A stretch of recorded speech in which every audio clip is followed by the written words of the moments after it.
The transport shuttle docked at Station Lumina with a soft hiss.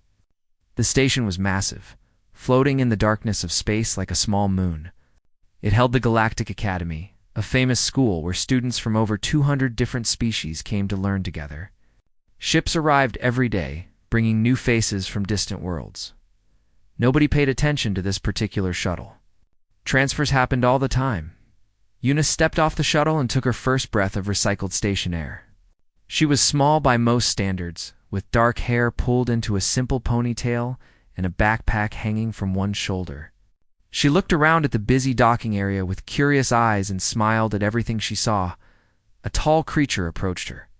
It was a Velith named Tira, with a body like a giant insect. She had 4 arms, large compound eyes, and antennae that moved constantly. She held a datapad and checked it as she walked. "Welcome to Galactic Academy," Tira said, her voice clicking and buzzing. "You are the new transfer student." "Yes, I am Una." She bowed her head politely. Tira looked at her datapad again. "Human, from Earth." She paused. "Earth is Category 7, correct? Moderate danger world?" "Category 12, actually," Una replied. Her smile never changed. "They upgraded us last cycle." Tira's antennae flattened against her head. She knew the classification system well. Category 1 meant a peaceful world with no natural dangers. Category 6 meant some dangerous animals or weather. Category 10 meant extreme danger. Category 12 was the highest rating before a planet was called completely uninhabitable. It meant everything on that world could kill you. The weather, the animals, the plants. Even the water and air could be deadly. Tara looked at the small, soft creature in front of her. Una barely reached Tara's chest. She had no armor, no claws, no visible weapons. Her skin looked thin and fragile. Her eyes were forward-facing, which meant predator. But she seemed so harmless. There had to be a mistake in the records. "Your dormitory is in Sector 4, Tira said slowly. "Your classmates come from many different species. Please try to get along with everyone peacefully." "Of course," Una said warmly. "I am just here to learn." She walked away toward the dormitories, still smiling. Still looking around with wonder at everything, the corridors of Station Lumina were wide and tall, to fit many different. Some students walked on 2 legs like Una, others walked on 4 legs, or 6, or none at all. Some floated. Some crawled along the walls. Una passed a group of Corvani students. They were massive creatures, twice her height and 3 times her weight. Their bodies were covered in thick armor plates, and they had 4 powerful arms. They stopped talking and watched her pass with confused expressions. "What is that?" one of them asked. "Human, I think," another answered. "Never seen one before. So small." Una kept walking.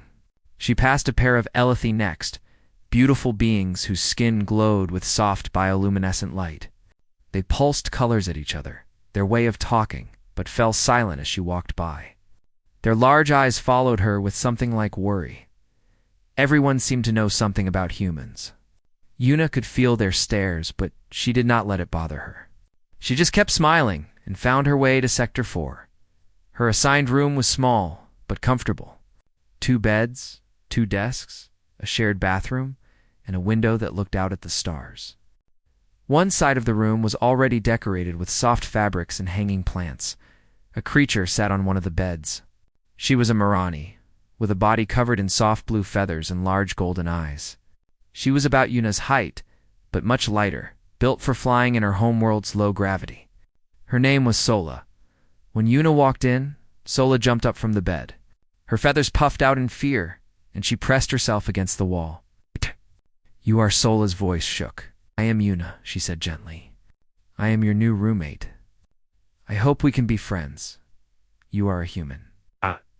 It came out as a whisper. "Yes. Is that a problem?" Sola did not answer right away. Her large eyes blinked rapidly, and her feathers slowly settled back against her body. She had heard stories about humans since she was a chick. Everyone in the galaxy had heard stories. Humans came from a Deathworld, a planet so dangerous that it should have killed them all. Instead, they survived. They did more than survive. They became the top predator on their entire world. They hunted creatures 10 times their size. They walked into burning forests and freezing wastelands. They ate poison for fun and called it spicy food.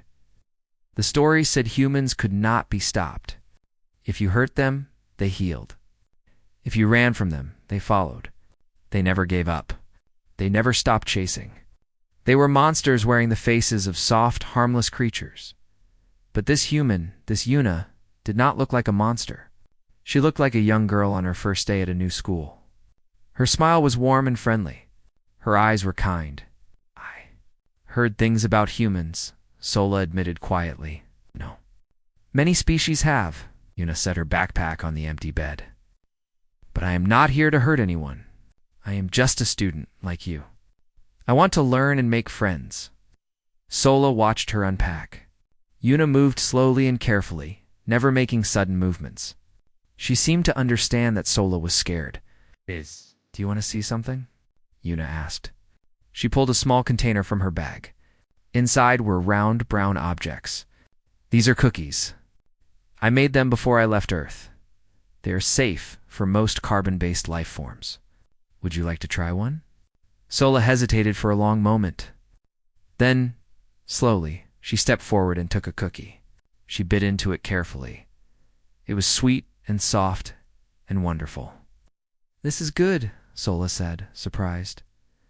Yuna's smile grew bigger. I am glad you like it. I was worried they might not survive the trip. They sat together and ate cookies while Yuna finished unpacking. She asked Sola about her homeworld, about her classes, about her favorite foods.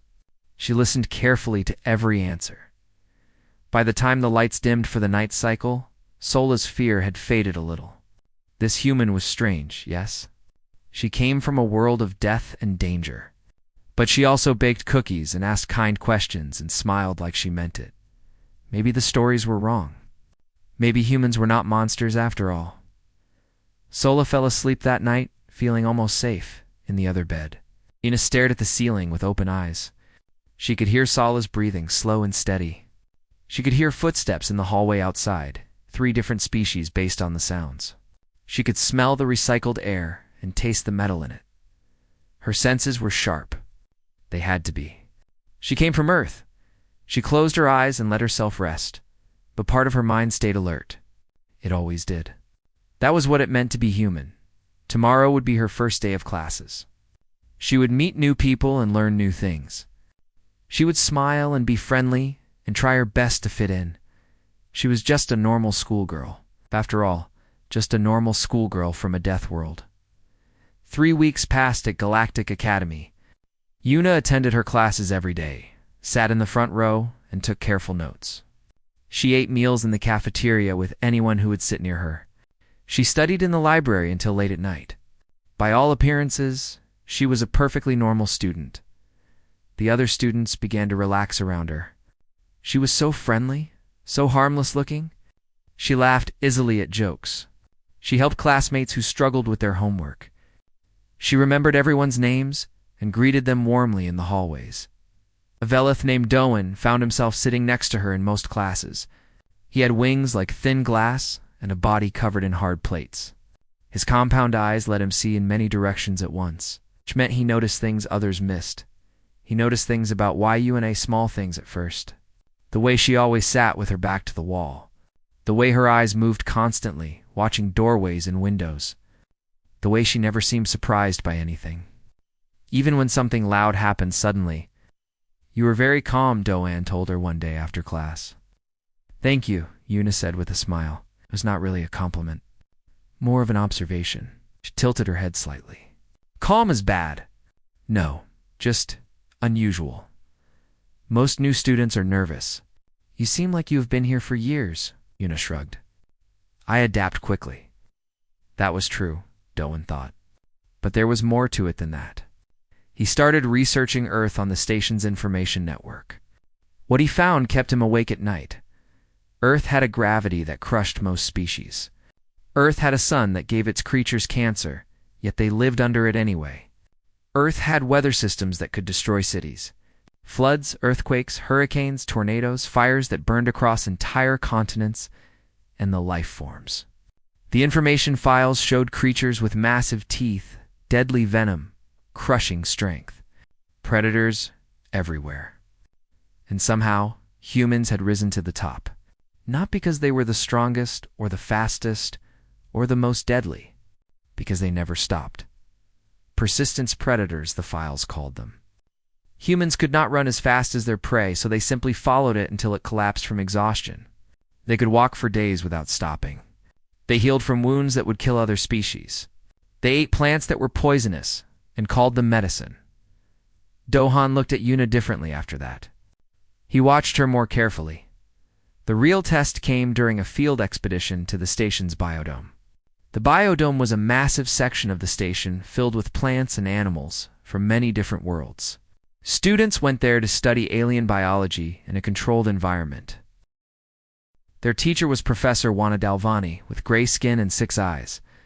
He led the class through thick vegetation, pointing out different species and explaining their biology. Then they found the Nexer spider. It was not supposed to be there. Someone had made a terrible mistake. The creature was the size of a ground vehicle, with 8 thick legs and mandibles dripping with venom. Its many eyes focused on the group of students, and it made a clicking sound that meant hunger. Everyone moved back slowly, Professor Juan said, his voice tight with fear. Do not run. Do not make sudden movements. Get behind me, the students obeyed. They shuffled backward, pressing together in terror. The Corvani students raised their armored arms. The Elethi dimmed their bioluminescence to avoid attracting attention. Everyone moved back except Huayun. She stood exactly where she was. She did not run. She did not hide. She simply looked at the spider with steady eyes. The creature advanced toward her. It was 5 times her size, maybe more. Its legs made terrible sounds on the metal floor. Its mandibles clicked faster. Yuna. Sola cried out from behind the group. Move, please. Yuna did not move. The spider got closer. 3 meters away. 2 meters. 1 meter. It was close enough now to strike. Close enough to end her life in a single bite. Yuna looked into its cluster of eyes. She did not blink. She did not breathe. She simply stared. The spider stopped. For a long moment, nothing moved. The students held their breath. Professor Juan's 6 eyes were wide with disbelief. Then the spider backed away. It turned around and fled into the vegetation, disappearing as quickly as it had appeared. The silence lasted for several seconds. What happened? Someone asked. Why did it leave? Professor Juan shook his head slowly. I do not know. Nexer spiders do not retreat. They are apex predators. They fear nothing, UNIDOAN said carefully. What did you do? She turned to face the group. Her expression was calm, almost puzzled by the question. I just looked at it. She stared down an Nexer spider. A creature that kills for sport. It ran away from you. You have bigger spiders on Earth, Yuna said simply. Well, different spiders. I knew what to do. Nobody knew what to say. The expedition ended early. Professor Juan led the shaken students back to the main station, glancing at Yuna several times along the way. That night, Doan found more information about Earth spiders. He learned about creatures called funnel webs, and black widows, and Brazilian wandering spiders. Small things. Most of them. Small things that could kill with a single bite. And humans lived among them. Humans saw them in their homes, and simply moved them outside with bare hands. He began to understand something. Yuna was not brave because she did not feel fear. She was brave because she had grown up on a world where fear was constant. She had learned to master it, to use it, to live with it every single day. The other students started talking about what happened in the biodome. Stories spread quickly on a space station. Soon, everyone knew about the human girl who had stared down a monster without flinching. Some students avoided her after that. They crossed to the other side of hallways when they saw her coming. They stopped sitting near her in classes. Others became more curious. They asked her questions about Earth, about humans, about what it was like to live on a death world. Yuna answered all their questions patiently, smiling the whole time. Were you scared? Sola asked her late one night. When the spider came at you? Were you scared at all? Yuna thought about the question seriously. A little, she admitted. But fear is just information. It tells you something is dangerous. It does not control you unless you let it. How do you stop it from controlling you? Practice, Yuna smiled sadly. A lot of practice. Sola pulled her blanket tighter around her feathered body. She thought about her own home world, where the worst danger was a strong wind during nesting season. She tried to imagine growing up somewhere that everything wanted to kill her. She could not imagine it, but Yuna had lived it. Every day of her life, she had lived it. And she still smiled. She still baked cookies and made friends and laughed at jokes. Maybe that was the most frightening thing of all. Not that humans were dangerous, but that they could be dangerous and kind at the same time. Sola fell asleep wondering which version of Yuna was real. The answer, she would learn, was both. The trouble started on a quiet evening after classes ended. Yuna and Sola were walking back to their dormitory through a long corridor in Sector 3. The lights were dimmer here, and fewer students used this path. They talked about simple things. Homework. A funny thing that happened in chemistry class. A new food Sola wanted to try from the cafeteria. Normal conversation between roommates who had become friends. Then for large shapes. Stepped out of a side corridor and blocked their path. Corvini. All four of them were massive. Covered in natural armor, with 4 arms each. The largest one stood at the front. His name was Gorak, and he was known throughout the academy for his bad temper.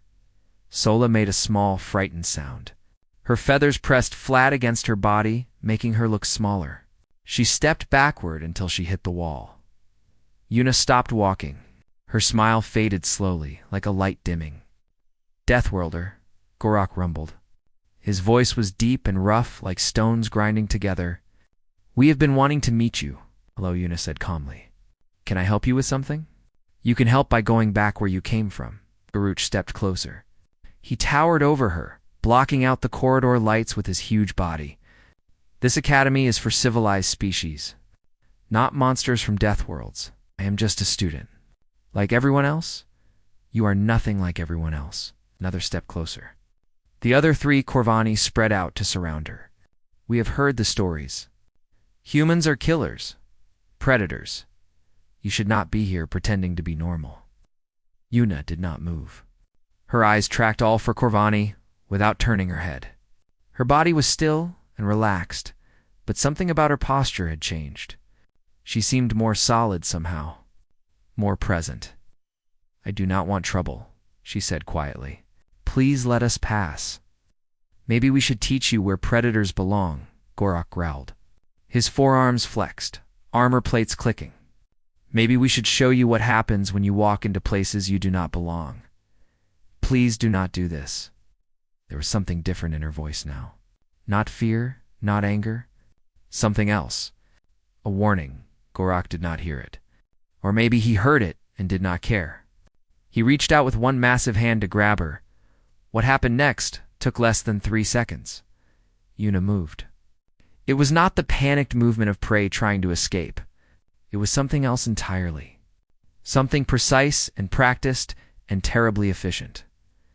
She stepped to the side as Gorak's hand closed on empty air. Her palm struck a gap in his armor, right where the plates met at his arm joint. It was a small gap, maybe 2 centimeters wide. She hit it perfectly. Gorak made a sound of pain and surprise. His arm went numb. Before he could react, Yuna dropped low and swept her leg against his ankle. It should not have worked. He weighed 3 times what she did. His legs were thick as tree trunks. But she hit the exact right spot, at the exact right angle, at the exact right moment. Physics did the rest. Gorak fell. The sound of his armored body hitting the floor echoed through the corridor, like a bomb going off. The other 3 Corvani stared in shock. Their leader, the strongest student in their year, was lying on the ground groaning in pain.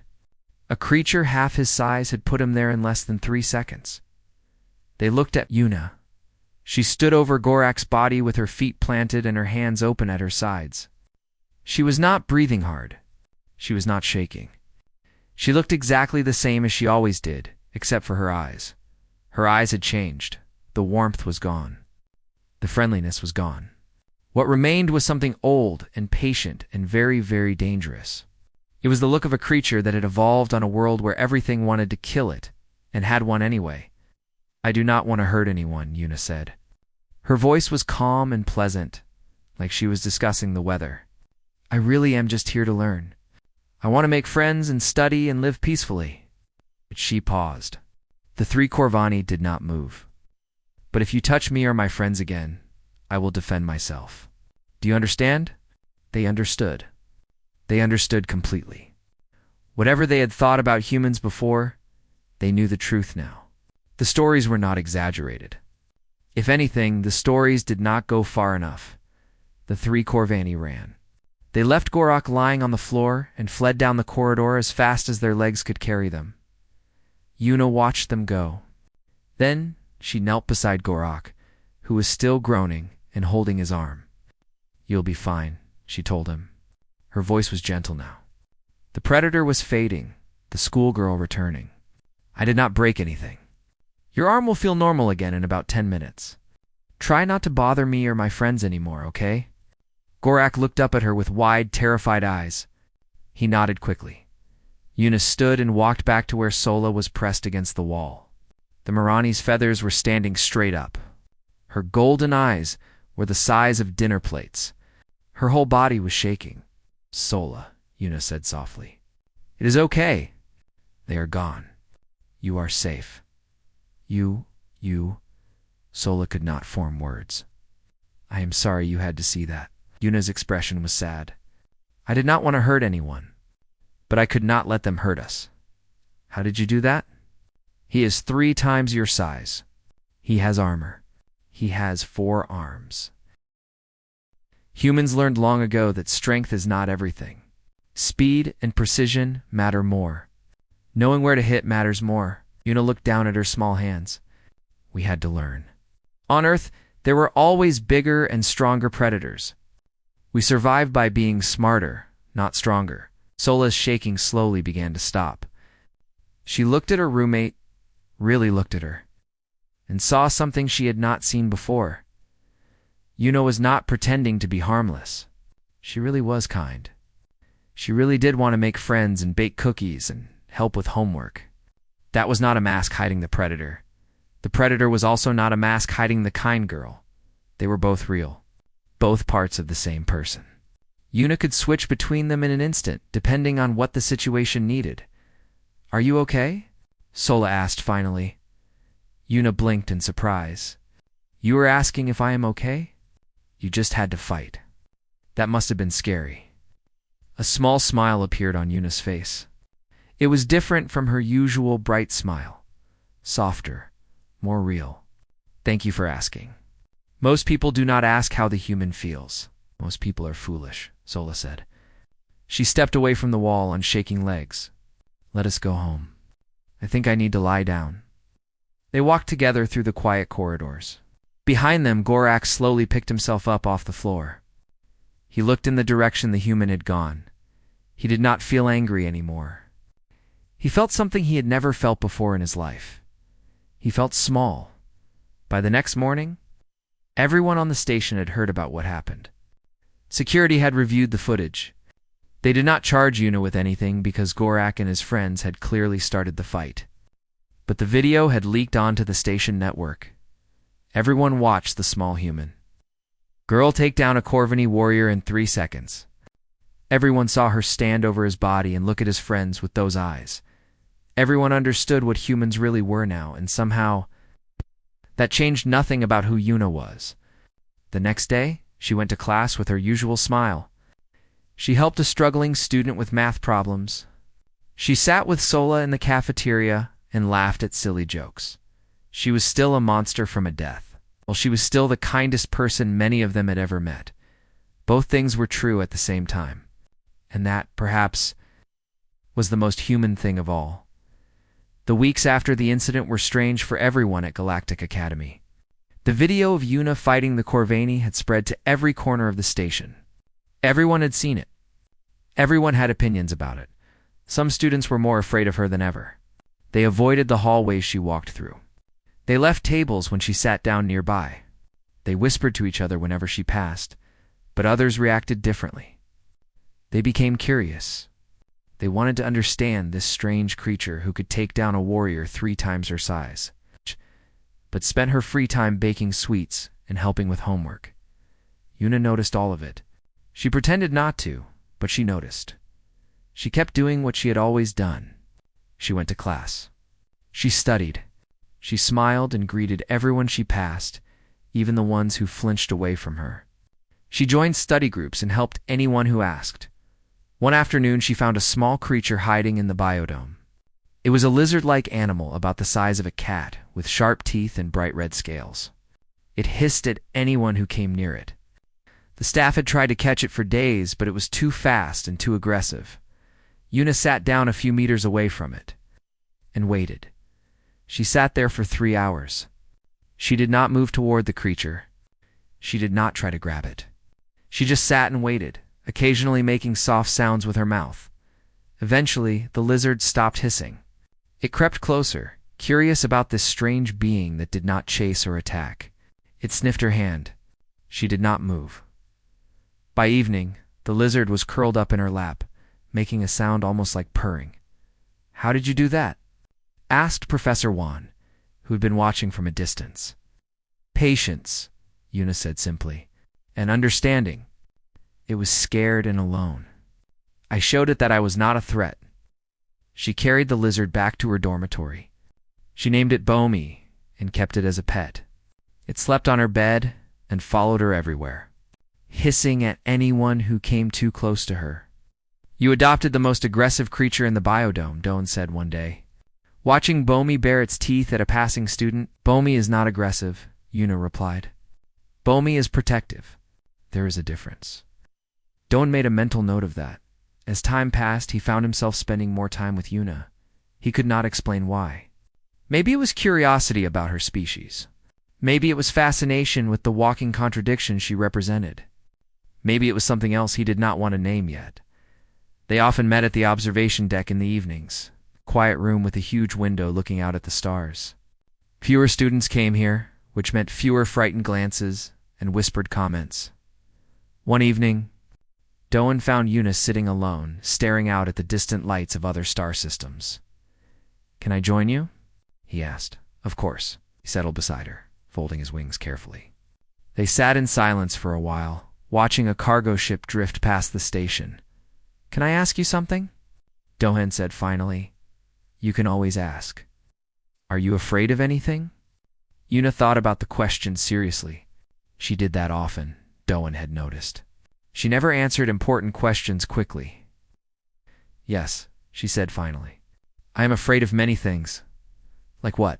"Being alone, losing the people I care about, failing to protect someone who needs my help, being hated for what I am instead of who I am."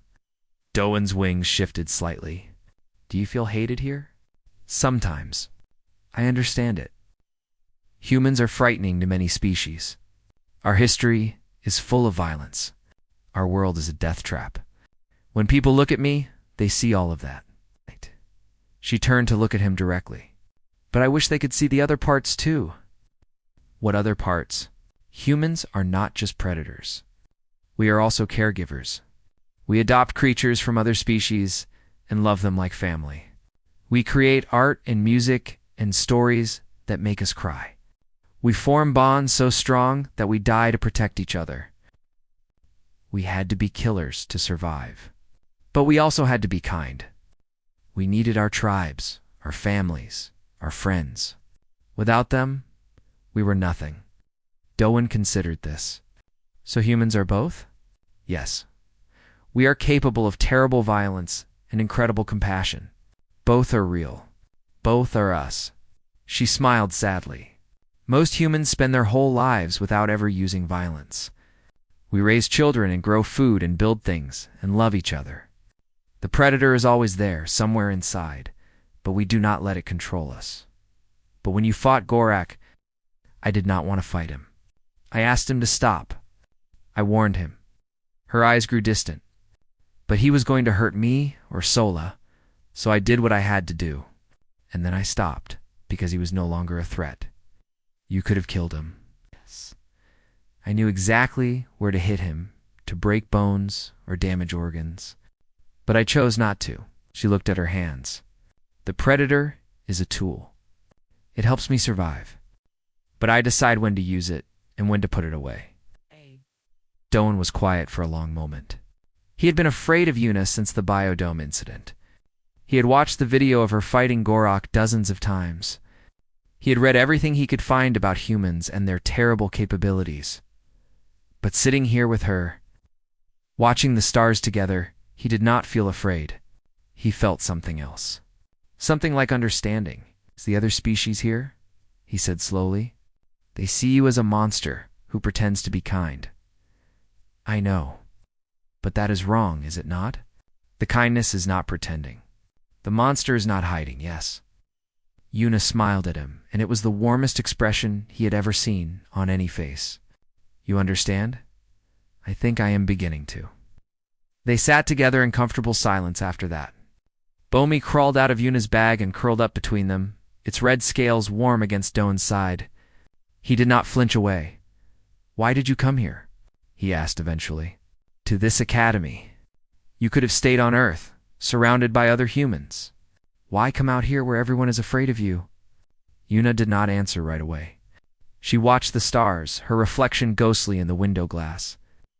Because humans are curious, she said finally. We always want to know what is beyond the next hill, the next ocean, the next star. And because I wanted to prove something? Prove what? That we can be part of the galaxy without everyone being afraid of us. That humans can be trusted. That we are more than just Deathworld predators. She turned to look at him. I want to make friends from 100 different species. I want to learn about your worlds and share mine. I want to show that humans can be good. You are good? Doan said. The words came out before he could stop them. Yuna's eyes widened slightly. Then she smiled, and something in her expression made Doan's wings flutter without permission. Thank you, she said softly. That means more than you know. Outside the window, the stars continued their endless dance. Inside the observation deck, a Deathworld predator and an insectoid scholar sat together in peace. It was, Doan thought, exactly what the galaxy needed more of. Understanding between different kinds of beings, connection across impossible distances, friendship in spite of fear. Yuna had come to prove that humans could be good. Looking at her now, watching her pet, the aggressive lizard that loved only her, Doan thought she might have already succeeded. She was still a monster from a Deathworld, but she was also his friend. And somehow, those two things fit together perfectly. By the end of her first year at Galactic Academy, Yuna had become something unexpected. Not the monster everyone had feared. Not the strange curiosity they had whispered about. She had become something else entirely. She had become the heart of her class. It happened slowly, without anyone really noticing. When students struggled with difficult subjects, they came to Yuna for help. When roommates fought, Yuna helped them talk it out. When homesick first years cried in the cafeteria, Yuna sat with them and shared treats from Earth. She remembered every name, every birthday, every dietary restriction.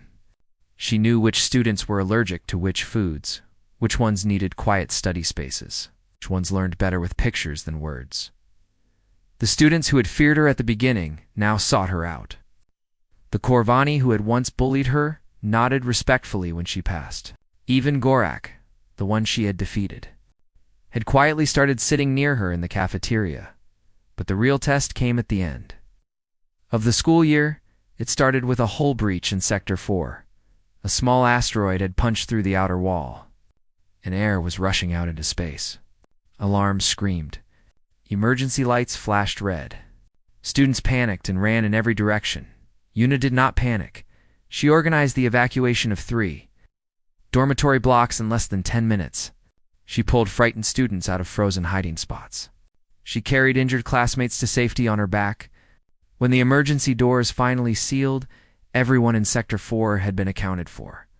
How did you stay so calm? Someone asked her afterward. Yuna shrugged. Panic does not help. Action helps. I just did what needed to be done. A few weeks later, a group of first-year students got lost during an unauthorized exploration of the station's lower levels. The lower levels were dangerous, full of machinery and radiation and creatures that had escaped from various labs over the years. Security teams prepared a rescue mission. It would take hours to organize properly. Yuna went alone. She returned 4 hours later with all 6 lost students following behind her. They were scared and tired, but completely unharmed. When asked what had happened down there, the students talked about monsters in the dark, about Yuna facing down creatures with too many teeth, about her leading them through impossible obstacles like she had done it 1,000 times before. It was not that difficult, Yuna said when asked about it. I just followed the signs of where they had been. The rest was just walking. She said it like anyone could have done it. Nobody believed her. The final test came during the graduation ceremony at the end of the year. Ambassadors from many worlds had come to watch their young people complete their first year of galactic education. It should have been a peaceful, happy day. Then the Krath arrived. The Krath were a hostile species from beyond the Outer Rim. They did not trade with the galactic community. They did not negotiate. They took what they wanted and destroyed the rest. Their ship appeared without warning and demanded something terrible. A group of refugee students had recently arrived at the station, fleeing from a world the Krath had conquered. The Krath wanted them back. "Surrender the refugees," the Krath ambassador announced over the station's communication system. His voice was cold and cruel, "or we will take them by force." Station security mobilized. Diplomats tried to negotiate. Everyone prepared for the worst.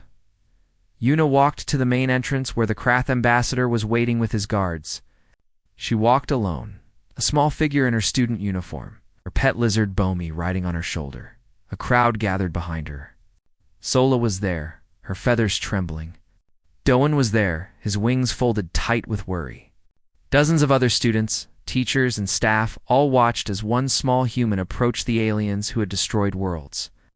"The refugees stay," Yuna said simply. The Krath ambassador looked down at her. He was tall and covered in dark scales with claws that could tear through metal. His eyes were cold and empty. "You dare speak to me, creature? You are nothing. Step aside before I remove you." No. The word hung in the air. Simple, final. You would fight for them. The ambassador's voice held disbelief in something that might have been amusement. One small being against the Krath Empire? "If I have to," Yuna smiled. It was not her warm, friendly smile. It was something older, something that had been forged on a world where survival meant never backing down, never giving up, never showing weakness. "But I would really rather not." The ambassador stared at her. He had conquered worlds. He had destroyed fleets. He had never been challenged by something so small and soft-looking, but something in her eyes made him hesitate. He saw no fear there, no doubt. Only absolute certainty that she would do exactly what she said. She would fight him. She would probably die. But she would not step aside. And behind her, he saw the crowd growing. More students joining. More teachers. More staff. All of them standing with the small human. All of them refusing to give up the refugees. The ambassador was not stupid. He could win a fight against one human. Maybe even a dozen. But a whole station full of beings willing to die for each other? That was something else entirely. "This is not over," he snarled. "I hope it is," Yuna replied. "War is expensive and painful for everyone. But if you come back, we will be here. And we will remember what you tried to do today." The Krath left. Their ship jumped faster than light. Speethin vanished into the darkness between stars. The crowd exploded into cheers. That night, the station held a celebration. Music played. Food was shared. Students from 100 different species danced together under artificial stars.